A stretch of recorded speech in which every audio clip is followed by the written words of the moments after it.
Morning class कल हम लोग ने स्टार्ट किया था मोशन मेजरमेंट ऑफ डिस्टेंस। तो मोशन एंड मेजरमेंट्स हम लोग ने कल पढ़ा था। आज हम लोग को उसी के आगे कंटिन्यू करना है। तो आज हम लोग पढ़ेंगे करेक्ट मेजरमेंट ऑफ लेंस।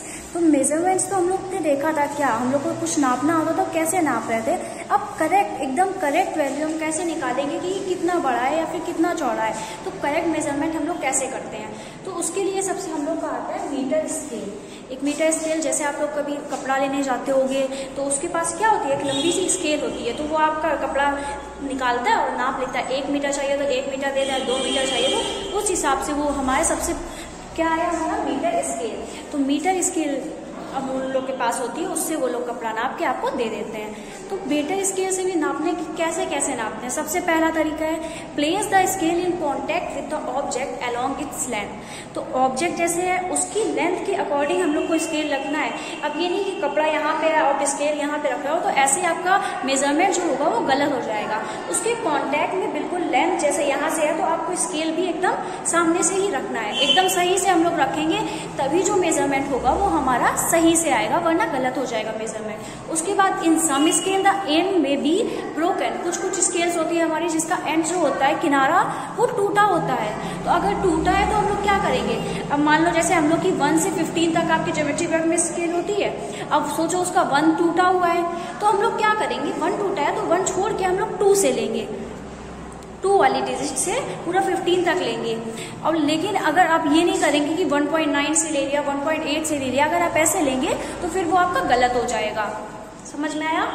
तो हम लोग क्या करेंगे, जहां से एक करेक्ट मेजर आ रहा है 2 से या फिर 3 से, जहां से भी आपका टूटा है, तो जहां से वैल्यू स्टार्ट हो रही है 2, 3, तो पूरी वैल्यू जहां से स्टार्ट हो रही है वहां से लेंगे। फिर उसको जो पुराना, जैसे हम लोग का क्या नहीं है, जैसे 15 है, 15 में से हम लोग का कितना, अगर हम लोग 2 से ले रहे हैं तो 1 0 और 1 मिसिंग है, तो हम लोग उसमें से 2 माइनस करके पूरी एग्जैक्ट वैल्यू उसकी निकाल लेंगे। उसके बाद correct position of I. Third number होता है कि हम लोग को जहां पे हम लोग मेजरमेंट कर रहे हैं वहां पे बिल्कुल सही से देखना है। अगर हम लोग को कोई चीज मेजर करनी है, अगर हम लोग यहाँ मेजर कर रहे हैं, हम लोग ऊपर देख रहे हैं, तो क्या हम लोग सही उसका बता पाएंगे कि हम लोग ने एक कपड़ा लिया, उसको हम लोग मेजर कर रहे हैं कि 1 मीटर हमको देना है किसी को, और हम लोग ऊपर देख रहे हैं, तो हम लोग तो गलत भी कपड़ा दे देंगे ना उसको। 1 मीटर की जगह हम लोग 2 मीटर दे दें, क्योंकि हम लोग ने देखा ही नहीं ना कि कितना मीटर हम लोग ने किया।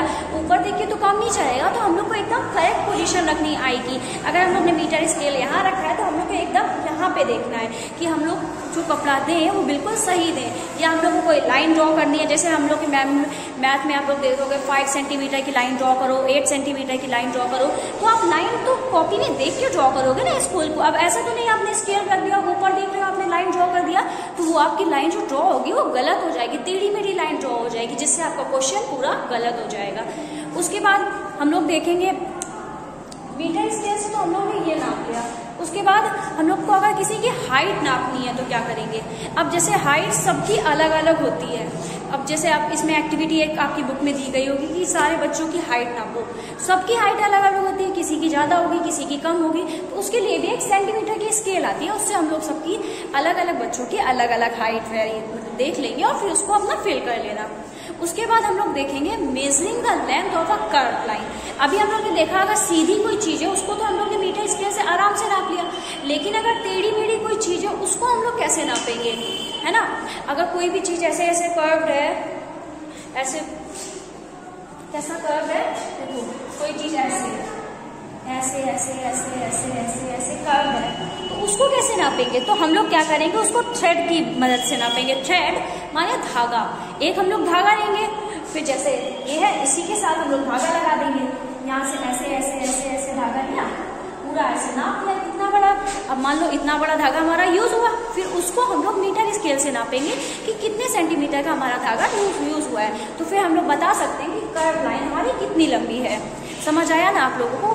कर्व लाइन को हम लोग मीटर स्केल से नहीं नाप सकते, क्योंकि मीटर स्केल सीधी होती है। तो हम लोग उसको पहले थ्रेड से नापेंगे, फिर थ्रेड में जितना भी हम लोग का लेंथ आई होगी उसको हम लोग किससे नाप लेंगे, मीटर स्केल से नाप लेंगे। तो हम लोग को आराम से पता चल जाएगा कि हम लोग का जो कर्व लाइन है वो कितनी लंबी है। उसके बाद मूविंग थिंग अराउंड अस। जो थिंग्स होती है हम लोग के आसपास जो मूव करती हैं, वो मोशन में होती हैं, उनके बारे में हम लोग पढ़ते हैं। जैसे कि मॉस्किटो, जो मच्छर होता है आसपास उड़ता रहता है, वो भी तो मोशन में ही है, चल ही तो रहा है। अपना आगे पीछे हो रहा है। बटरफ्लाई उड़ती है तो बटरफ्लाई भी अपनी मोशन में है। डॉग, काऊ, ये सब क्या है, सारी चीजें जो हमारे आसपास हम लोग देखते हैं। फैन हो गया, हम लोग खुद भी हम लोग मोशन में ही। अगर हम लोग सोचें घर में बैठे बैठे कुछ काम हो जाएगा तो वो तो नहीं होता, हम लोग को उठना पड़ता है, मोशन में आना पड़ता है, तभी हम लोग उठ के जाते हैं किचन में, खाना लेते हैं। तो हम लोग किस चीज में आते हैं, मोशन में आते हैं ना। बिना मोशन में आए तो हम लोग का कोई काम नहीं चल सकता।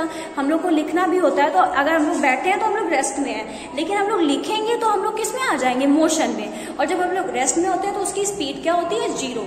लेकिन जब हम लोग काम करते हैं तो फिर हम लोग के काम की मोशन, जब हम लोग मोशन में आते हैं तो उसकी स्पीड भी बढ़ती है। उसके बाद हम लोग पढ़ेंगे टाइप्स ऑफ मोशन, किस किस तरह के टाइप्स होते हैं। तो टाइप्स ऑफ मोशन में आपका आएगा रेक्टिलिनियर मोशन, सर्कुलर मोशन, ये सब हम लोग कल पढ़ेंगे। अभी हम लोग ने क्या क्या पढ़ा, मूविंग थिंग्स अराउंड अस। हम लोग आसपास जो भी देखते हैं हर चीज हमारी किस में होती है, मोशन में होती है। हम लोग फैन देखते हैं, वो क्या है, मोशन कर रहा है, अपना काम कर रहा है। हम लोग खुद को देखते हैं, मम्मी को देख रहे हैं, पापा को देख रहे हैं, सब लोग क्या है, आसपास चल रहे हैं। आसपास एक मक्खी भी उड़ती है अगर बगल में, तो क्या है, चल रही है। स्विंग मशीन, जो हम लोग की सिलाई करने वाली मशीन होती है, उसमें भी क्या होता है, हम लोग मोशन लाते हैं तभी तो वो चलती है, अपने मन से तो नहीं चलने लगती है। उसके बाद जो पेंडुलम घड़ी है, घड़ी भी हम लोग की क्या करती है, धीरे धीरे करके चलती है। काऊ हो गया, डॉग हो गया। अब पीस ऑफ स्टोन, जैसे हम लोग ने स्टोन को फेंका तो वो भी क्या हो गया, पहले तो जब वो पड़ा हुआ तो वो रेस्ट में था, लेकिन जब हम लोग ने उसको उठा के फेंका तो वो किस में आ गया, मोशन में। तो हम लोग के आसपास हर चीज से हम लोग को किसका एग्जाम्पल मिलता है, मोशन का एग्जाम्पल मिलता है। बहुत ईजी है मोशन, कि अगर हम लोग बैठे हैं तो रेस्ट में है, लेकिन अगर हम लोग चल रहे हैं, कुछ भी मूवमेंट आसपास होता है तो वो क्या होता है, हम लोग का मोशन। तो हम लोग अभी कौन कौन से टर्म समझ गए, मोशन, मेजरमेंट। हम लोग को अगर मेजरमेंट हम लोग दो तरह से करते हैं। एक तो हम लोग मेजरमेंट करते हैं मीटर स्केल से। मीटर स्केल से अगर कोई चीज स्ट्रेट लाइन में है, सीधी है, तो हम लोग उसको आराम से मीटर स्केल से नाप सकते हैं। लेकिन अगर टेढ़ी मेढ़ी है, कर्व लाइन में है, तो हम लोग ने, आपने क्या सीखा कि उसको हम लोग एक थ्रेड से नापेंगे। एक थ्रेड लेंगे, फिर उसकी पहले हम लोग थ्रेड को कर्व स्केल में पूरा लगा देंगे, फिर उसकी पूरी, जैसे जितना बड़ा थ्रेड लिया है उसको मीटर स्केल से देखेंगे कितना बड़ा है, फिर उसकी लेंथ जो आएगी हम लोग को पता चल जाएगा कि हमारा जो कर्व लाइन है वो कितनी बड़ी है।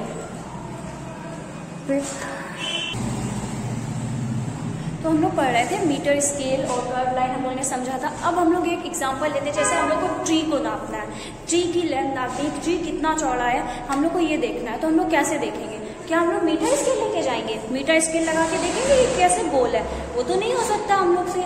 तो हम लोग क्या करेंगे, धागा लेंगे, थ्रेड लेंगे वापस से, और फिर जैसे ये ट्री है तो हम लोग ने उसमें गोल गोल घुमाएंगे, तो धागा जितना बड़ा होगा फिर उसको हम लोग मीटर स्केल से नापेंगे, तो हम लोग को पता चल जाएगा कि ट्री कितना बड़ा है या कितना गोल है।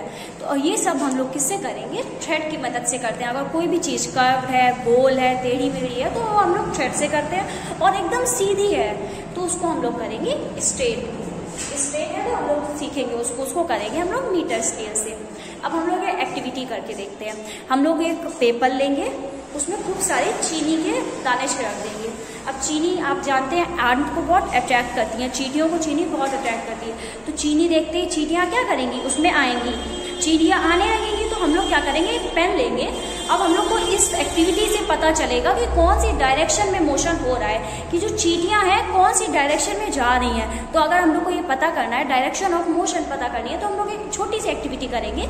हम लोग लेंगे पेपर, फिर हम लोग उसमें छोटे से चीनी लगे, उसमें अपना स्प्रिंग कर देंगे, फैला देंगे। तो चींटी जहाँ जहाँ आएंगे हम लोग थोड़ा थोड़ा पेन से मार्क कर देंगे। फिर जब चींटियाँ, फिर मार्क कर लिया हम लोग ने पेन से पूरा, तो हम लोग ने मार्क कर लिया। उसके बाद हम लोग पेपर उठा के चीनी को हटा देंगे। अब चीनी हटा के जब हम लोग मार्क को ज्वाइन करेंगे तो हम लोग को पता चलेगा कि ऐसे करके कोई भी लाइन बनेगी, कोई भी पाथ बनेगा, वो हमारा क्या होगा, डायरेक्शन ऑफ मोशन। किस डायरेक्शन में चींटियां गई, किस डायरेक्शन में चींटियों ने मोशन किया, वो हमारा होगा डायरेक्शन ऑफ मोशन। समझ आया आप लोगों को? तो मोशन का डायरेक्शन हम लोग ने देखा, डायरेक्शन कैसे पता करते हैं उसकी एक एक्टिविटी करी। उसके बाद हम लोग ने देखा कि हम लोग को मेजरमेंट्स कैसे करते हैं, ये सारा हम लोग ने आज की वीडियो में पढ़ा है। इसके बाद हम लोग कल पढ़ेंगे टाइप्स ऑफ मोशन, कौन कौन सी टाइप्स के मोशंस होते हैं। और आज मैं आप लोगों को कीवर्ड्स भेजूंगी, so please complete your work. और जितने कीवर्ड्स हैं आप लोग उसको कंप्लीट करिए। कल हम लोग टाइप्स ऑफ मोशन पढ़ेंगे, फिर मैं आपको क्वेश्चन आंसर कराऊंगी। और अगर आपको इतने चैप्टर में आपको कोई भी प्रॉब्लम हो, आप आराम से मुझसे पूछ सकते हैं। Thank you.